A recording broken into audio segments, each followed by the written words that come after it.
PFF and I may struggle like everybody else in America picking against the spread, okay? But I do take pride in the fact that over the last 4 years, I've been pretty good at taking bad teams and predicting they'll be much better. The Vikings, the Rams you thought were in a rebuild, Denver and Washington last year. And I think, have done a pretty good job saying this team has peaked. Dallas 2 years ago, San Francisco last year. So I agree with PFF across the board. They like what Arizona's done, which I said, this is a really good defensive coach, and they went all in on defense this draft and free agency. I think Arizona is going to be a tough out. They like what the Bears have done. Again, quarterbacks young, shore up the interior O-line, and the coaching staff leans offensive. They love what New England's done. Vrabel, staff, money, they'll be a much better defense. And they don't like the team that I have said for the last year. I love John Lynch. I know him. I love Kyle Shanahan. I think the Niners are a huge, magnificent brand. They gave the Niners a D. They lost Debo, Hufanga, Greenlaw, and instead they went heavy on the defensive line. They still don't have a good offensive line. And they're going to overpay for Brock Purdy. So I've said this. My knock on the Niners is I am seeing something I saw the last 3 to 4 or 5 years with Seattle and Pete Carroll and with Belichick in his last 5 years. Belichick got too much power, and absolute power corrupts absolutely. And Belichick was drafting like coaches. Okay. Well, he's kind of transitioning into, talking about 49ers and wants to rip them. But I want to focus on the Chicago Bears here. And PFF giving them an A++, because it's still so shocking to me that people are so low on the Chicago Bears. And sometimes it's obvious when I'm, reading, especially in the comment section, I can see like, oh, well, these are Lions fans. Or if I'm, people are ripping Jalen Hurts in the Philadelphia Eagles, I'm like, oh, I can see like, oh, this is a Commanders fan. This is a Cowboys fan. But it does seem like the more general fans, the people who are just interested in the NFL as a whole, they're also still doubting the Chicago Bears and Caleb Williams. And I got in an interesting back and forth with someone who's, pretty smart, pretty well, well versed in all of this in the comment section. And I made a point where I was like, I brought up something about, AR, with the Colts, and saying like, people are acting like that's how bad of a year he's had, Caleb Williams has had. And he came back and said, he pretty much did. He pretty much did look like AR. And it's just like, and then he goes through the win-loss record and some of the stats, and I'm like, that's just such nonsense. And I'm only going to show this one stat to prove this point, which I think proves it as clear as day. Now, I have this rated, and I'm going to show you what it is in a second, but this is the least accurate passers in the NFL right now in terms of, on target percentage. So it takes away like throwaways and spikes and all of that. And it's like, is this actually, a good throw that can be caught? And AR is number 1, Cooper Rush, Jameis Winston, Aiden O'Connell, Dak Prescott. And I'll even give Dak Prescott the benefit of doubt since he only played the 8 games, Bryce Young. And then you have Caleb Williams. You could say, well, see, he's bottom 7. Like that's not really good. And it's like, yeah, that's understandable because he needs to improve his accuracy and needs to be a better player. No doubt about it. But this is why you actually have to know what you're looking at, because let's actually look at this number. He is 72.4% on target. AR is 58%. 58%. That is such a massive statistical and in practice drop off that it's like inconceivable, quite frankly. Whereas we look at Caleb, he's at 72.4, and he's all now within range. He's within range, which would be like kind of like this bell curve where like the meat of most of everyone, he's essentially right there. The league average is 75.9%. Okay, and he was 72.4. So is there room for improvement? And I'm just looking at this one stat because I was just kind of like, how can we say that Caleb, like, if you think that Caleb Williams and AR had similar seasons, I'm like, I don't even understand how anyone can remotely get there. Not to mention, Shane Steichen is a proven great offensive coach. He might not be the best head coach, but in terms of like what you're doing on the field and the play calling and the development, like Shane Steichen is proven. Okay, that's like undeniable. Whoever the heck the collection of coaches that Caleb Williams had is not. Hence why they all got fired. So it's just the comparison to me was just kind of wild. And it is funny because now, PFF, their offseason grades, the Bears get an A+, and I really think rightfully so. I mean, you massively upgraded the O-line. You massively upgraded the entire coaching staff. I mean, like, I think you nailed the draft.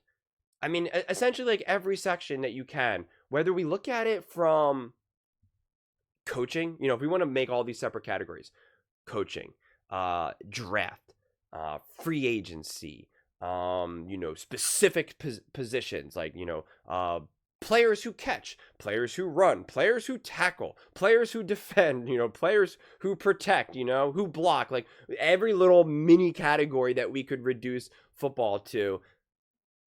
The Bears improved. They took a step forward. Like every little thing, the one section that they didn't is like owner, because like you're not going to be able to do that. So it's just like every little category there's been, you could say, yep, was there improvement from, last week, the season before, whatever? Like the answer is yes. So, I mean, again, outside of Caleb Williams being an absolute disaster of a draft pick, and Ben Johnson just being so overwhelmed by being a head coach, it's just shocking to me. Like, I mean, every Chicago Bears video that I make, I see a big chunk of people being like, "Oh my God, you're overrating the Bears. You're overrating the Bears. What are you gonna say? I can't wait to see what you have to say. Once the season starts or something like that." And if I'm wrong, I'll be like, "I was wrong." I have no problem ever admitting I was wrong. But I'm so confident that I won't be. Like I do not have a ton of takes that I really plant my flag and say like this is absolutely going on, because I try not to do that. I don't want to be that guy. Like, I was just thinking about this going into this video, that you have so many people that love to make big, bold claims that are just larger, that are larger than life. Like Nick Wright saying that the Denver Broncos will never, ever be a rival to the Kansas City Chiefs. And I made a video about that. I'm like, that's just such an extreme take. And I get that's how some people, craft their sports takes around it. And it's like, that's not me personally. So when I really reach a full level of confidence where I'm just like, I don't see how this can't be positive, it's just like, it is really what I believe, in my core. And so, I just watch AR play football, and then watch Caleb Williams, and you can watch backup quarterback. Like, try to find some film. Watch Gardner Minshew, and not during Minshew mania. Like, watch backup quarterbacks play. Watch how they play. Watch how they approach the game. Watch the mistakes that they make. Watch how they have like a couple great moments and a couple really nice throws. But then watch where it ultimately goes terribly wrong for them. The throws that they try to make, the way how they try to escape pressure only to not be able to. Like, just watch them on the sidelines. You can see it. It becomes very binary. It becomes night and day. And then watch Caleb Williams play, and you could say, yeah, did Caleb Williams light the league on fire? Absolutely, positively not. I don't even care what his stats showed. I don't care about any of that. Just watch him play. Watch him play. And you can just see that there's a different level there. There's a different level of skill set. There's a different level of comfortability. So from my viewpoint, I just look at Caleb Williams, where I can think to myself, he has to be at least one of the 20 best, 25 best quarterbacks in the NFL, right? Like, that just has to be the floor. He has to at least be a starter in the NFL who will at least start for like 10 years in the NFL. right? Maybe eventually they realize, all right, he's a good quarterback, but like he's never a great quarterback and he's never going to be truly a top quarterback. And was he worthy of the number 1 overall pick? No, but like, we can win some games with him and, he can still be pretty good and can do some cool stuff. Like that has to be, from my viewpoint, his floor. And if that's his floor, then just explain to me how the Chicago Bears are not going to be at a minimum, their floor, a really good team. Again, will they win 15 games and be the number 1 seed and just dominate every team and put the whole league on notice, Probably not, unless Ben Johnson and Caleb really are him. But, it's just like this idea that the Bears are essentially going to be who they were last year, even though they've upgraded everywhere. And at a bare minimum, their quarterback will either be the same or should be just slightly better than he was last year. That's not going to all equal a big, gigantic step forward. I can't understand how people can't understand that. I really don't. I can't wrap my head around it. I can't understand. And I pride myself in being able to understand everyone's viewpoint. But when I can't understand it, then it makes me realize that people just fundamentally don't understand with that view, that they just don't understand in what they're seeing. They're going off the basis that 1 + 1 = 17. And that will always be hard then to trace back the logic, because it's like, well, we can't agree that 1 + 1 = 2. And if we can't agree on that, well, then it's really hard to kind of have this conversation and break this down here. Because if you just fundamentally believe that 1 + 1 = 17, there's nothing else for me to, like, I don't know what else to say. What else is there to do here? The answer would be nothing. And I feel like the people who are doubting the Chicago Bears, they're either going to be able to do the most massive victory lap that I've been able to see in quite some time, or they're going to be coping pretty hard. And I think it's going to be the latter. But those are just my thoughts. I'd absolutely love to hear yours. What do you guys all think about the Chicago Bears having one of the top A+ grades from PFF, and Colin Cowherd, of course, fully agreeing? Let me know in the comments below. I read every single comment, so whether you agree with me or disagree with me, either way, let's get in some discussions, let's get in some fights, but ultimately, let's just have some fun. And please do consider subscribing. We are building an amazing community here, and absolutely love to see you part of it. I want to build something that we all genuinely feel connected to, something that we're really excited to be a part of. I think we're well on our way to doing it. Please don't forget to give this video a thumbs up, as it really does help with visibility and the algorithm. Thank you so much. See you next time.